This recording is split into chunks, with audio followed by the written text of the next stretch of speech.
My dad yelled, "All you do is take. You've never given this family anything." Then told me to leave if I had any pride left. So I did, quietly. A month later, my sister called in tears. "Why did the tuition payments stop?" I just texted back, "Thought I never gave this family anything." Then I watched them all fall apart without me. It all started when my dad yelled, "All you do is take. You've never given this family anything." His voice bounced off the living room walls, each word a hammer blow against the carefully constructed facade of our family life. He then told me to leave if I had any pride left, his face flushed, eyes blazing with a fury I'd seen before but never, ever directed at me with such venom. So I did, quietly. I didn't slam doors, didn't scream back, didn't try to list the invisible ways I'd been propping them all up for years. I just packed a single bag, the essentials, the things that were mine and mine alone, and walked out into the cool night air, the silence of my departure a stark contrast to the storm I'd left behind. The first few weeks were a blur of finding a small, furnished apartment on the other side of town, setting up new routines, and breathing air that didn't feel thick with unspoken resentments and mounting expectations. It was strange, this sudden severing.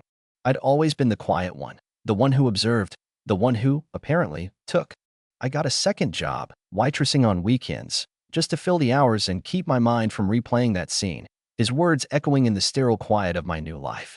Then, a month later, almost to the day, my sister called in tears, her voice frantic and laced with a confusion that almost made me feel sorry for her. "Why did the tuition payments stop?" She wailed into the phone. "The university just sent a final notice. They're going to kick me out." I paused, the cheap ceramic mug of tea warming my hands, and a cold, hard knot of something, not quite satisfaction, but a grim sort of validation, tightened in my chest. I just texted back, "Thought I never gave this family anything." Then I watched them all fall apart without me, or rather, the news of their unraveling started to trickle in, first through my sister's increasingly desperate calls, then through other, more surprising channels.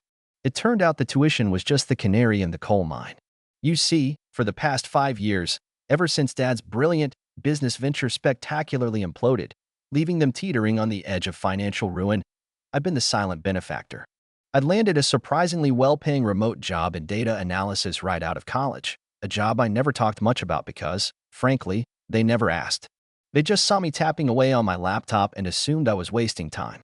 That unassuming job allowed me to funnel money into a separate account, an account from which I paid my sister's hefty private university tuition, the monthly mortgage on the family home they were so proud of, the car payments for Dad's slightly too expensive SUV, and even the fancy grocery deliveries Mom had become accustomed to, attributing them to Dad's improving business acumen.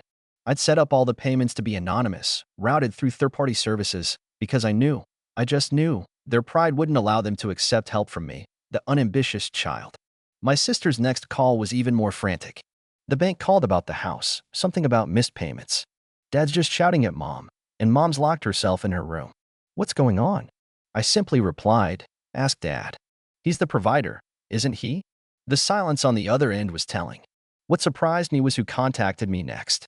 It wasn't Mom, as I might have half expected, nor was it Dad, who I assumed would rather lose everything than admit he was wrong. It was my Aunt Carol, Dad's estranged sister.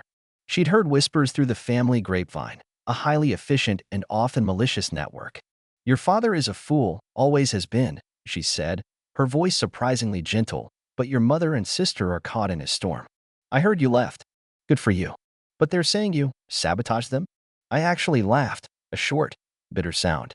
"Sabotage them by ceasing to anonymously pay for their entire lifestyle, you mean?" "Yes, I guess I did." Aunt Carol then revealed something that hit me harder than Dad's initial accusations. Apparently, Dad had been like this before, decades ago, after his first business failed. He'd become belligerent, accusatory, pushing away anyone who tried to help, including her. His pride was a destructive force, a shield he used to hide his own deep-seated insecurities and fear of failure. He built this narrative of me being a taker perhaps because he couldn't stand the thought of being secretly dependent on his quiet, unassuming daughter. He needed a scapegoat for the financial pressures he was clearly feeling but refusing to acknowledge openly. The next piece of the puzzle came when a former colleague of mine from that data analysis job reached out. He'd left the company a year ago to work for a financial crimes unit. "This is a bit out of the blue," he began, "but we're investigating some irregularities linked to your father's old business, the one that collapsed." There are some very suspicious transactions, large sums being moved to offshore accounts just before it went bankrupt. And some of the preliminary trails hinted at a smaller, regular siphoning from his new, supposedly struggling, consultancy, money that wasn't being declared. My blood ran cold. Was it possible that Dad's financial woes weren't just incompetence but something far more deliberate? That his anger at me was a deflection from his own misdeeds? The falling apart took on a new, darker dimension. My sister called again, not crying this time, but in a flat, defeated voice. They're going to repossess the car. And the letters about the house look really serious. Dad is just sitting in his chair, staring at the TV, even when it's off. Mom tried to talk to him about getting a loan or selling some things, and he just exploded again, saying it was all her fault for not appreciating him. She paused. He mentioned you. He said you were probably laughing. Was I laughing? Not anymore. There was a grim irony, a tragic self-fulfillment of his own prophecy that I was somehow against them. I started to realize that my quiet support had perhaps enabled his denial, allowed him to live in a fantasy world where he was still the big shot, the successful provider, while I, the taker, was conveniently there to blame when the cracks in his fantasy began to show. The real shocker came a week later. My sister texted me a single photo, an eviction notice taped to their front door. The carefully curated world they had built, the one I had unknowingly, and then knowingly maintained, had finally crumbled. That evening, my mother called. It was the first time since I'd left. Her voice was barely a whisper. He's gone, she said. Your father. He packed a bag this morning after the eviction notice came. Just left a note. Said he couldn't take the failure, that we'd all be better off. My heart, which I thought had hardened into a cynical pebble, actually ached. Not for him, not entirely, but for the sheer, unadulterated mess of it all. For my sister, caught in the wreckage. For my mother, who had stood by him through thick and thin, only to be abandoned. The note, my sister later told me, also contained a single, cryptic line. Maybe Sarah was the only one who ever truly gave anything. Sarah. That was me. He'd used my actual name, not you or her. It wasn't an apology, not even close. It was a broken man's belated, almost accidental, acknowledgement of a truth he'd fought so hard to deny. The family didn't just fall apart financially, they shattered emotionally. My sister had to drop out of university, at least for now, and got a job at a local coffee shop. My mother, with Aunt Carol's help, started looking for work, something she hadn't done in over 30 years. I didn't ride in on a white horse to save them. I couldn't, not anymore. My leaving had been a desperate act of self-preservation, but their collapse was the consequence of years of my father's choices and my silent complicity in masking them. I continued to send my sister small amounts of money directly, enough for her personal essentials, making it clear it was for her and her alone.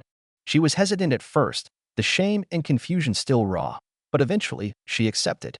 We started talking, really talking, for the first time in our lives. She told me about the suffocating atmosphere at home, Dad's increasing paranoia before the final outburst, Mom's helplessness. I learned that my taking was a narrative Dad had been slowly building for a while, perhaps as a preemptive defense for the inevitable crash he knew was coming, whether from his financial mismanagement or something worse.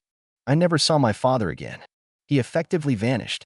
The investigation into his old business eventually stalled due to a lack of concrete evidence directly linking him to the siphoned funds after he disappeared.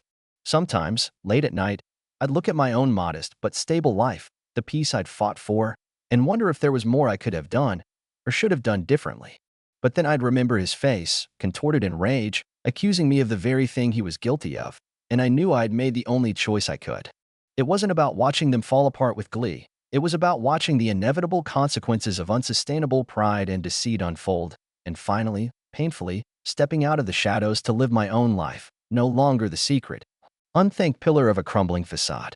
My sister is slowly finding her feet, and my mom, surprisingly, is showing a resilience I never knew she possessed. Our family, as it was, is gone. But maybe, just maybe, something new, something more honest, can be built from the ruins, even if I'm only a distant architect of my own, separate piece.